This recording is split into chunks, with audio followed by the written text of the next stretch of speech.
questão astrológica eu acho uma questão da mais alta importância, tá certo? Infelizmente, é uma questão que não teve um tratamento adequado. A pessoa pergunta, a astrologia é uma ciência ou uma pseudociência? Não é nem uma coisa nem outra. A astrologia é um problema científico e nós não sabemos como resolver. Por quê? Estudos estatísticos, o mais completo que foi feito por um cidadão chamado Michel Gauquelin, na França, mostrou que existe alguma correlação, que não é exatamente o que os astrólogos costumam apontar, entre as posições planetárias e as escolhas de profissão. Quer dizer, grupos profissionais definidos correspondem a certas posições planetárias definidas. Estatisticamente, isso foi feito até com 50 milhões de horóscopos de nascimento. Então, existe algo aí que precisa ser elucidado. Quer dizer, talvez os astrólogos ouviram o galo cantar, mas não sabem aonde. Mas, em todo caso, se você não tiver meios não astrológicos de averiguar isso, então não adianta discutir astrologia. O problema não é saber se a astrologia funciona. O problema é saber se, primeiro, se essa correlação entre posições planetárias e acontecimentos terrestres existe ou não existe. Depois de você elucidar isso, você precisa saber, daí sim você pode investigar a astrologia. Mas o debate sobre o assunto sempre confunde duas coisas. Confunde, primeiro, a existência e a inexistência do fenômeno com a prática da astrologia. Eu digo, uma coisa não tem nada a ver com a outra. Então, eu escrevi muita coisa sobre isso, mas foi inútil. Acho que ninguém quer encarar o assunto a sério, justamente porque sabem que é extremamente importante. A segunda notícia, saiu um artigo do Richard Pipes, que traz ali provas conclusivas de que o Obama realmente era muçulmano enquanto estava na Indonésia. Quer dizer, não há possibilidade de duvidar disso. Ora, se o Obama é muçulmano e depois chega aqui e declara que é cristão, então, pela lei muçulmana, ele é um apóstata. E o apóstata islâmico, que renegou o Islã, é condenado à morte. Isso por legislação unânime de todos os países islâmicos. Esse é um dado. Vamos, outro dado. Um dos mais importantes líderes gays de Chicago, gays ou gaysistas de Chicago, é gay e é gaysista, deu uma entrevista dizendo, olha, aqui em Chicago, o Barack Obama era conhecido no meio gay porque ele frequentava a sauna gay, ele junto com o Rahm Emanuel, esse que agora é prefeito lá, né, e eles iam numa sauna que todo mundo chamava de Oral Office, porque o Oval Office no Casa Branca, ali era Oral Office. Então todo mundo sabia que ele não era sequer bissexual, que ele era homossexual de estrita observância. Todo mundo sabia, é só perguntar aí, todo mundo sabe. Se a comunidade gay de Chicago inteirinha, todo mundo sabia que o Obama era gay, e se a comunidade inteira odeia o homossexual enrustido, por que ela concedeu ao Obama, e só ao Obama, o direito de permanecer enrustido? Para favorecê-lo politicamente. E a turma islâmica, que condena os apóstatas à morte, sabendo que o cara é um apóstata que recebeu educação islâmica, e, na Indonésia, como em todo país islâmico, a religião é hereditária, a religião do pai passa necessariamente para o filho. E o Obama chega aqui e vai lá na igreja do Jeremiah Wright e diz que é cristão, então ele é um apóstata. Se a comunidade islâmica sabe disto e o cara é uma apóstata, por que o protege? Por que ele é uma exceção? Ele é uma exceção pelo mesmo motivo que é exceção para a comunidade gay. É o interesse político que domina sobre as normas que essas comunidades professam, tá certo? E normas que elas obedecem em todos os outros casos, só uma exceção, Obama. Ou seja, o Obama não só tem o privilégio de subir na vida na base da mentira, como ele tem essa habilidade de fazer os outros mentirem contra o seu próprio interesse em favor dele. Você veja, a Pepsi Cola está usando células de fetos abortados, né, como adoçante nos refrigerantes. De alguém denunciou isso e o negócio foi para o governo, foi para a agência respectiva do governo, que eu não lembro o nome da agência, e a agência disse que tudo bem, que isso é um procedimento comercial normal. Então tá aí, toma Pepsi Cola, você é mais do que o homem sanduíche. Né? Você é um abortista terceirizado. Né? E o governo acha isso normal. Né? E a população, vamos dizer, claro, a informação circula, mas já expliquei para você a função da grande mídia. Chama-se mídia porque está no meio, representa aquilo que todo mundo sabe ao mesmo tempo e que sabe que os outros sabem. Se está fora da grande mídia, tem muita gente que sabe, mas não entra no debate público e não tem peso político. Nós podemos contar que a época, vamos dizer, da modernidade científica, ela está encerrada. Ela não sobrevive a exames como este que o professor Wolfgang Schmidt fez e, sobretudo, não sobrevive à pesquisa histórica dos últimos 30 anos, que tem revelado uma imensidão de falsidades na história das origens e da constituição da ciência moderna. Quer dizer, toda a cultura científica moderna, ela parece baseada, vamos dizer, em falsificações históricas absolutamente monstruosas. Né?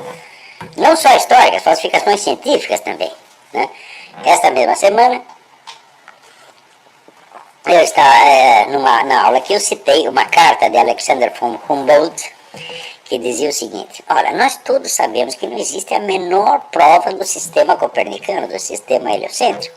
Todos nós sabemos isso, mas eu não quero ser o primeiro que diz isso em público. Então, se aparecer algum cientista corajoso e disser isso, eu também vou apoiá-lo, mas eu serei o segundo no comando e não o primeiro, porque eu não quero levar todos os tomates. Né? E coisas desse tipo são muito comuns na história da ciência, só que são perfeitamente escamoteadas. Né? Com relação, por exemplo, à origem da teoria da relatividade, o que aconteceu foi o seguinte, que no fim do século passado, na passagem do século, uma dupla de cientistas, Michelson e Morley, que disseram o seguinte: olha, se de fato a Terra se move em volta do Sol, então deve haver diferenças, né, na velocidade da luz em vários pontos da Terra, conforme as várias estações do ano. E eles mediram isso milhares e milhares e milhares de vezes e viram que não mudava nada. Então, das duas, uma: ou a Terra não se move, ou é preciso modificar a física inteira. Então, o cidadão chamado Albert Einstein viu isso e achou que era preferível modificar a física inteira, né, só para não admitir que não havia provas do heliocentrismo. Então, ele fez um arranjo, e esse arranjo implicava, então, várias noções muito estranhas, como a da curvatura do espaço, que é um conceito que até hoje eu não entendi. Tá certo? Quer dizer, como é que você acha que o espaço ocupa um lugar dentro do espaço?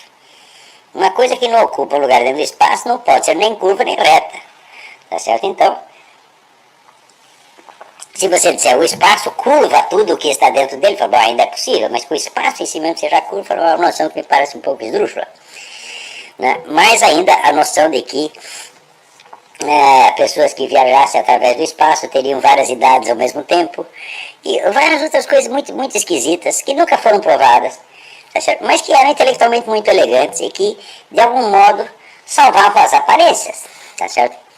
Então, o fato é que no confronto entre geocentrismo e heliocentrismo não existe nenhuma prova definitiva de um lado nem do outro, e você pode usar um sistema de referência como pode usar o outro, mas se você insinuar que a Terra não se move, que ela é o centro, as pessoas vão internar você imediatamente.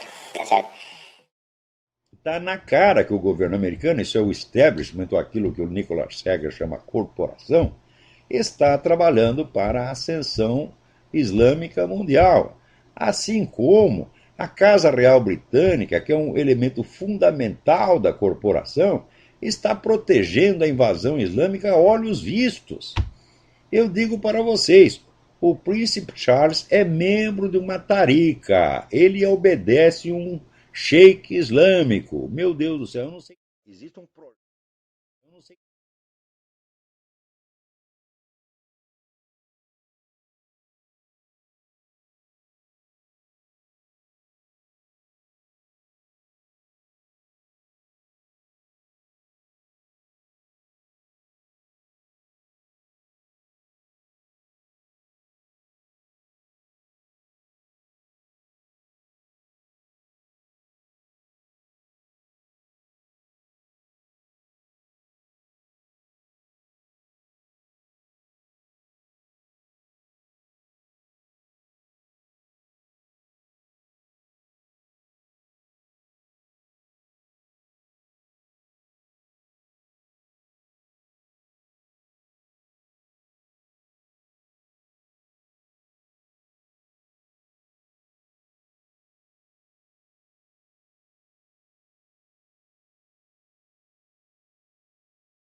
Combustível fóssil é o cu da sua mãe. Não existe combustível fóssil, porra nenhuma.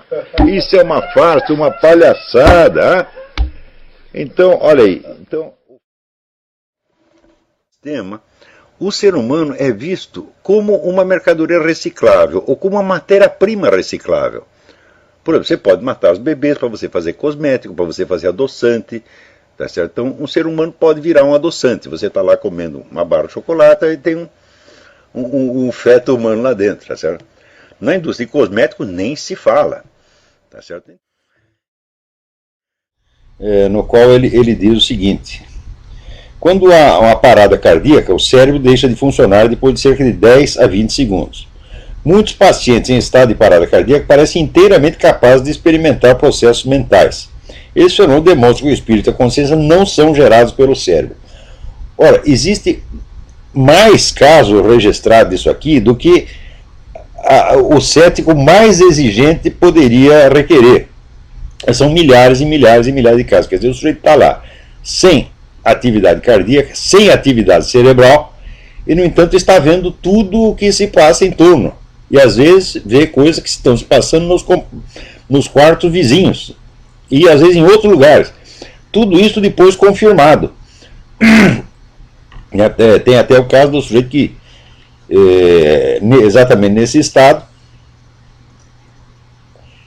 ele viu que na casa vizinha tinha um sapato em cima do telhado, veja você. Né? Isso quer dizer que a visão dele não estava nem condicionada ao lugar onde o corpo dele estava.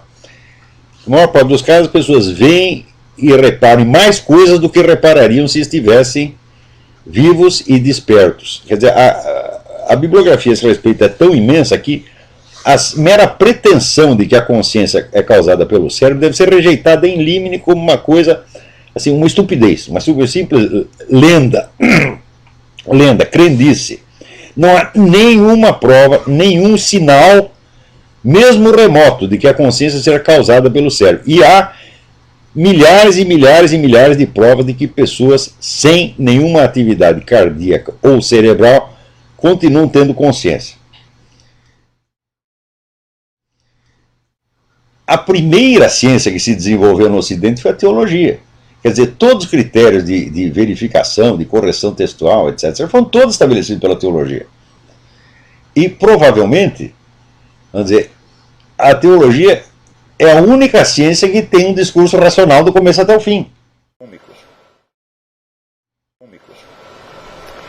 Porque, por exemplo, outro dia eu disse aí assim, toda a história das origens da ciência moderna é tudo empulhação. Não foi nada disso que aconteceu, tá certo? Então, por exemplo, a ideia de que não, a ciência moderna, a razão e as luzes, né, expulsaram a superstição, a astrologia, a alquimia, etc., etc., e criaram uma nova era de ciência e racionalidade. Isso é absolutamente falso, absolutamente falso. O que eu estou dizendo é resultado, assim, vamos dizer, de estudos que eu fiz em livros publicados nos últimos 70 anos que maciçamente confirmam essa tese. Como ninguém no Brasil lê esses livros, então a minha afirmação parece chocante. E daí o sujeito, baseado naquela informação que ele recebeu na faculdadezinha de fundo e quintal que ele frequentou, ele diz, esse cara não entende nada, ele só lava analfabeta, aquele hora que ele está falando, só fala coisa absurda. A União Soviética foi que armou a Alemanha nazista em segredo. Não existiria exército nazista e não existiria perigo nazista se não fosse o plano de Stalin de usar os nazistas como ponta de lança da revolução. Tanto é que o Stalin ajudou o Hitler, né? Exatamente, se não fosse Stalin não existia. Hoje, no começo foi o livro do Ernest Toppich, o primeiro que levantou essa lebre, Stalin's War, o livro chama, um clássico, né? Hoje tem uns 20 livros documentando isso, sobretudo com material dos arquivos de Moscou quando foram reabertos. Hoje essa tese está mais do que provada. O Stalin planejou toda a Segunda Guerra com antecedência, usando os nazistas como instrumento, como ele dizia, o navio quebra-gelo da Revolução. Por exemplo, todas essas proibições de fumo que tem aí, elas são manifestamente destinadas, vamos dizer, a inibir a conduta do sujeito. Então, isso aí é extinção de comportamento. Isso é uma técnica psicoterapêutica. Só que os caras estão submetendo você a essa técnica sem você ter os autorizado. Quer dizer, quem foi que autorizou o Ministério da Saúde, tá certo, a aplicar em mim uma técnica terapêutica que eu não pedi, que eu não solicitei? Então isso aí, obviamente, é uma prática ilegal da medicina. Por exemplo, se você tem um cachorro, você entende o cachorro? Não, é claro que não entende. Se você tem um gato, vai entender a cabeça do gato? Não entende, no entanto você tem amor por ele. Mulher também, não é para entender, meu filho. Tá vendo? Agora, falando em África, alguém me pergunta o seguinte aqui. Olha aqui, o Toussaint Louverture, fundador do Haiti, dedicou o país ao Exu.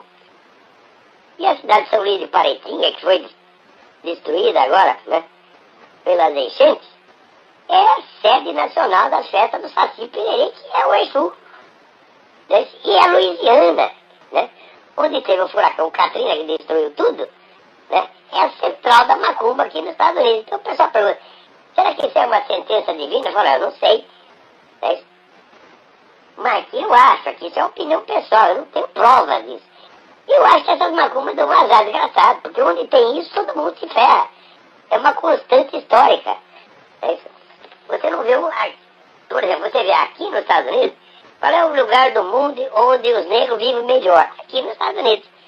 Tem um padrão de vida comparável de todo mundo, estão lá no Senado, estão na presidência das empresas, estão milionários, fizeram o presidente da República.